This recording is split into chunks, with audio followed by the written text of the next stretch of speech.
Hello, Capricorn, Sun, Moon, Rising, and Venus signs. Kamusta kayo? Sana po'y nasa mabuti kayong kalagayan. Welcome back po sa Star Tarot. At kung bago kayo rito, welcome din po kayo. Please subscribe, like, share my videos, and leave me a comment kung nakaresonate po kayo. Thank you. So, tignan natin kung ano yung mga messages ni Universe para sa iyo ngayon. We have the strength. Ayan, kailangan ninyong magpakatatag, no? Capricorn, tibayan ninyo ang inyong loob, tibayan ninyo ang inyong dibdib dito, no? Para maharap ninyo lahat, no, ng problema. Kung meron mang problema pinagdadaanan, you need to activate your strength, diba? Inner strength and courage for you to be able to face whatever problem there is na meron kayo or ano man ang inyong sitwasyon. Okay? So, always, magpakatatag ka lang. We have 9 of Cups, no? So, this is happiness and joy, material success, no? Financial success, napakaganda. You are really going to be filled with happiness and joy sa buhay mo kasi nga, 'di ba?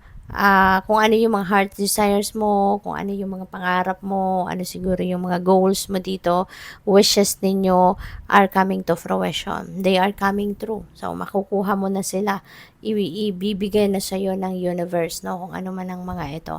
Kaya, remain to be optimistic. Always remain to be hopeful and optimistic sa buhay kasi kung ano ang deserve mo, ibibigay naman yan sa'yo. Whatever it is that is meant for you, ibibigay yan sa'yo at maaring ngayon, no? Around this time, in the next few days, 'di ba? Maaring kung ano yung mga wishes mo, yan ay ibibigay na sa'yo. Kaya magiging masayang-masaya ka. 'Di ba? You are approaching your you're approaching your birthday season, kaya maaring wishes are coming true talaga during your birthday season, no? So, maaaring ganun ang ganap dyan. So, congrats and good luck.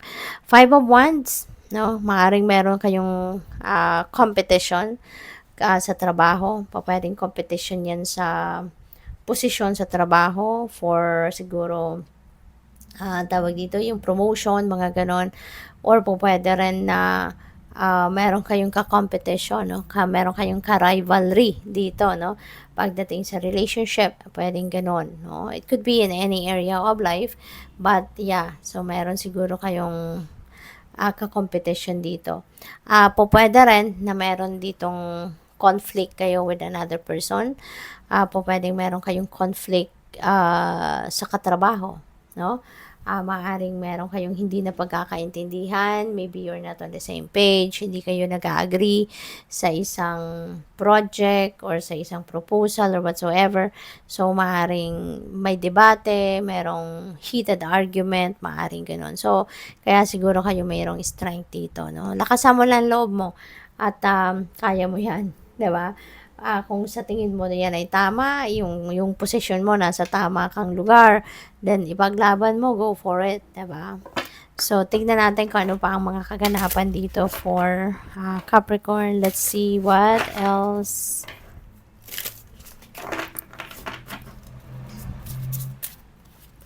So, we have number 32, Moon. Ayan. So, there's going to be emotional, no? Yung siguro yung argument ninyo na to, baka sa inis mo, pwedeng maiyak ka, pwedeng sa inis mo, sa galit mo, maiyak ka, or pwedeng meron ditong mag-iingat kayo, no, na mag-outburst kayo, or sana as much as possible, no, kung pwede ninyong maiwasan pa yung diskusyon, iwasan nyo na lang kasi hindi maganda, no, may stress lang kayo dyan and it's not good for your health, diba? Lalo na kung meron kayong mga karamdaman tulad na ng hypertension. So, wag na, diba? Kalma na lang, kalmahin mo yung inyong sarili, pigilan mo yung inyong sarili na magalit, no? At sana pag-usapan na lang kung alam mo yun, depende sa inyong sitwasyon. Kayo ang tanging makakapag-desisyon yan. But yun, sana nga, 'di ba? Kalmahin mo na lang muna yung inyong sarili. Moon is also about intuition. No? So, follow your intuition. Pakinggan mo yung bulong ng iyong intuition because your intuition will guide you kung ano ang tama, kung saan ka dapat papunta, what is the best thing for you to do. Alright? Pagdating naman sa ano 'no, sa love life kasi meron tayong si Nine of Cups kasi puwedeng may love life din dito. For some of you na walang love life 'no, baka this is the time also na magkakaroon na kayo ng love life.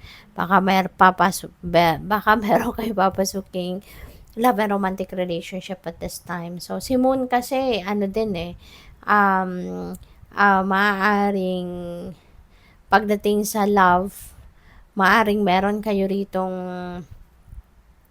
maa-attract talaga na person towards you, no? Na maaaring siya talaga yung twin flame mo, siya yung soulmate mo, 'di ba? At baka mauwi, no, yung pagkakakilala na 'yan or pag-uusap na 'yan into a romantic relationship. So baka dito magkakaroon kayo ng mga dates, 'di ba? Mga gano'n, makikipag-date kayo. Since si Moon, ano, this is also about secret. So, baka ang iba sa inyo, baka merong secret relationship, you know. Kung hindi man kayo mismo ang merong secret relationship, pwedeng yung, kung meron na kayong jowa, baka yung jowa ninyo merong secret relationship. 'Di ba? So, it's either siya or ikaw. No? Kung kunyari meron na kayong relasyon, kung nasa existing relationship na kayo, yung gano'n, ano? So, pwedeng gano'n. Or, since, kung ang iba sa inyo, di ba, ngayon pa lang kayo magkaka-love life, baka yung love life ninyo sa ngayon, yung romantic relationship ninyo, baka itatago nyo lang muna yan at hindi pa kayo ready na ipakita yan or you're not ready yet to to be public, no, about your relationship. So, pwedeng ganun din ang ganap. So, we have number 11. Ayan, this is whip. Baka meron ditong troubles, maaaring meron ditong diskusyon, merong hindi pagkakaintindihan dito. Siguro ang iba sa inyo, no, with someone. So, maaaring meron ditong kailangan pag-usapan, 'di ba? So siguro ito 'yun no? So feeling ko related ito dito, no, na dahil meron kayong siguro you're not on the same page with someone, so baka yung conflict na ito is related sa trabaho or pwedeng related sa karelasyon ninyo kung meron na kayong karelasyon, or this could be related sa kapamilya. Baka meron kayong kapamilya na meron kayong hindi pagkakaintindihan, no, with them. So, pwedeng yun. So, what else? We have ring. So, maganda to. Baka yung bagong love life na ito na papasukin ng iba sa inyo ay baka mauwi sa kasalan. Baka kayo ay mag-aasawa na. Baka whirlwind romance dito ang maaaring maganap, no? For some of you, kaya congrats. Baka mai-engage ng iba sa inyo rito, no? Baka mayroon na magpo-propose for marriage, kaya congratulations. So, possible din na ang iba sa inyo dito, baka meron kayong tawag dito, baka meron kayong papasuking bagong business partnership, no? Baka merong offer sa inyo of business, yung tawag dito, pakikipagsosyo, you know. So, baka meron ditong business proposal, business partnership, no. So, maybe you're also going to take advantage of that offer. So, pwedeng ganun din. So, good luck sa'yo kasi maraming mabubuo rito. Pwedeng relationship, pwedeng pagkakaibigan, pwedeng alliance, no, sa negosyo, no. So, good luck. Thank you for watching. Love and light. Namaste.